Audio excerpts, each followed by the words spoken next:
Well, we've just spent an entire break explaining to Holly that the fact the moon isn't really up there. Well, I walked onto set and looked up. I was like, wow, that's amazing. I was asking the team, how have you done that? Well, I don't know, because normally I know we can do clever things with green screen. There's no green screen up there either. It's just the moon. And then I saw a sneaky camera over there that I thought must have been clever. Telly stuff, very clever. Oh, man, here we go. According to the lunar calendar, the next 2 weeks are the perfect... Look, Holly, it's the moon.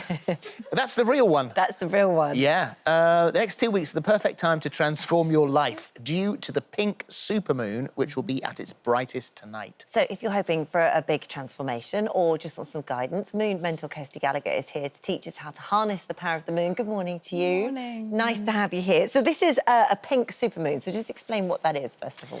A supermoon is when the moon is closest to the Earth, when she's new. And so if you've seen her in the sky the past few nights, she'll look a lot bigger, a lot brighter than normal. We normally get 3 supermoons a year. We've got 3 in a row coming up now. So the next 3 full moons are all supermoons. Wow. And so are they... Because we said before, I was disappointed in the fact that it's not pink. No. Or any colour. So that when you say once in a blue moon, it doesn't go blue? Or does it never goes blue? Sadly not. So what is that? That's just the time of the year that it happens? Once in a blue moon is when there are 4 full moons in any season, and the 3rd moon is known as a blue moon, and that's where the saying comes from, once in a blue moon, because, again, it's quite a rare thing. So all of the next 3 full moons are all going to be supermoons. So they're all going to be closer to the Earth, so she'll look a lot bigger, normally about 15% bigger, 15% brighter. Will they all be called pink supermoons? No. The reason this moon is called a pink supermoon is because the Native Americans used to go by the seasons, by the moon. So they all had names like pink moon, worm moon, wolf moon, which would say what was happening in nature at that time. And so the moon has different powers depending on the zodiac that it falls in. So this one is the full moon's in Scorpion. So what does that mean? The Scorpio moon's always very, very powerful anyway. Under a Scorpio moon, you can't hide from anything. So a Scorpio moon will bring up anything we've been avoiding, hiding from, not dealing with, particularly over the last year, because we've been through a lot this past year and life has been very different. And this moon's come at a really beautiful time as we're beginning to emerge back out into the world. So this moon is really an amazing time as she illuminates the sky to do the same in your life, so to have a little life review, because anything not working in your life will be very obvious around a Scorpio moon. So this is the time, you say, the next 2 weeks, to change your life? No pressure. OK. So in what way, aspect? Dumping the person that you're sick of, or changing your car, or your job? Anything. So under this moon, it's a good chance before we come all out into the world to check, is the direction I'm going a direction I want to be going in anymore? Have I now realised from the past year that this isn't a relationship I perhaps want to be in anymore? This isn't a job I want to be doing anymore, or a car that I want to be driving anymore. And so as this moon now will illuminate anything not working, it gives us a chance for a bit of a life review to go, OK, that doesn't feel good anymore. Have we already gone back to saying yes to things we vowed we'd say no to? Do we want to create something new for ourselves as the world opens again? So the next 2 weeks, the moon will get smaller in the sky every night. And this waning part of the lunar cycle is where we release. We use this time now to let go of the things that aren't working, to let go of the relationship, the car, whatever it is that we want to release. And you can use moon affirmations. Yeah. And so just explain what sort of thing you'd be saying. So an affirmation is really just to try and create a good mindset around what you want to do. The only thing we want to be careful of with affirmations is we want to keep them in the present tense and in the positive. Such as? So if, for example, you say, I'm scared of going back to my job, you'll invite more of scared and more of the same old thing into your life. So we want to affirm, my perfect job is out there waiting for me. I easily find and attract my perfect job to me. The right relationship is out there. I have and even more so during a full moon, it's good to do these things. Yeah, because the lunar energies at full and new moon are the peak energy points of the cycle where we really get to use the energy. And so what about being purely selfish? Yeah. Because you're here and we're here. What about our own star signs? So Holly's Aquarius. What does this supermoon mean to anyone who's Aquarius? So we are doing all Aquarians. All Aquarians.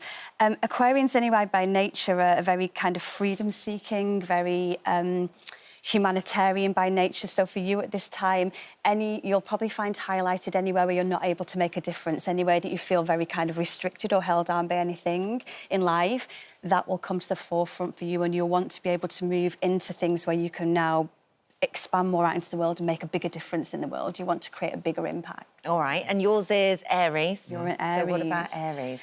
Aries, this is a great time for you because we've just had Aries season, so we've just had your season. So Aries season started off the next astrological year. So for you now, it's going to be about a big drive forwards into new beginnings. What can I create? What can I do that's new as we emerge back out into the world?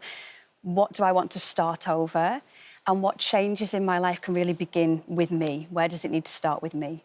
OK. And we've got some crystals here, Yes. and putting your crystals out into the full moonlight is very good for them. It's Very kind of good. cleansing. So why do people call it sort of recharging your crystals? Yeah, so the moonlight will cleanse your crystals, so any energy that's stuck in there, anything that needs to be released from your crystals will be released, and then it also charges them, so it makes them more powerful as they draw in the moonlight. You don't need to put them outside. It's great if you can, but a lot of people get really upset by this. They don't need to be outside, just a window ledge or anywhere that the moon can kind of come in. The energy of the moon will be perfect. Does it matter if it's cloudy? Nope, the moon's energy, she's still there, she's still powerful. If you were starting off with crystals, because I mean we have a very spiritual team here, and we were talking a while ago about sleep. I don't sleep brilliantly, all that sort of stuff. Right? Okay, amethyst. I've got a giant chunk of amethyst by the side of the bed. It's pointing at me like a sky dish. And it's actually not so bad. And I'll put that on the windowsill and charge it up. But if you were starting off with crystals, what would you recommend? The two you've got here actually are brilliant. So Moonstone is a wonderful crystal to begin with. So this is the Moonstone, this one? Yes, especially for lunar energies, because the Moonstone holds the energy of the moon. So it's wonderful for setting affirmations around the moon, around what you want to create and release. You'd work with the crystal, and the crystal will continue to amplify that energy for you the whole way through the lunar cycle. And then? And then clear quartz is the master crystal. So the clear quartz amplifies any intentions you set. It can be programmed for anything. Programmed? Yeah, so when you give it a job to do, it can be given the job. You tell it? Anything. You just tell it what you want its help with. So you would hold it and just tell it? Hold it, almost close like your your eyes. affirmation? Exactly. Do you speak out loud to it, or do you just do it in your Doesn't head? matter. Either speak from your heart, speak out loud. Doesn't matter. Just let it know what you want its help with, and a clear quartz will help draw to you whatever it is that you want. Well, that's There fascinating. must be something, so if there's 3 supermoons in a row, that must be a big, powerful kind of juggernaut of energy coming our way. It really is. I mean, even if we look at astrology, we can see how the last year's played out in the skies through astrology. And my view on this is that these moons are now really helping us to take what we've learned from the past year and to now make a difference. We've got a chance to almost create a new world for ourselves, to really feel into what we don't want to go back to doing, what we no longer want. And so I think the moon's just really illuminating that for us and giving us that supercharge to make a difference and to let go. I think we'd all agree we'll take any help we can, Yeah, really. absolutely, yeah. Let's have another look at the moon. Should we have another look at the moon? There it is. What about the real moon? Can we see the real moon?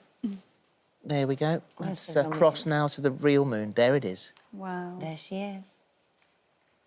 That's from Are we in Los Angeles here? I think that is, yeah. Yeah, from LA. The LA moon. Yeah, Not the quite LA full moon. there either, slightly. Yeah. Anyway, this is the book that will go with a lot of what we've been talking about. This is Kirsty's book, Lunar Living, Working with the Magic of the Moon Cycles. And there you go. Thank you very much Thank you indeed. Thank you so much Thank for you. having me.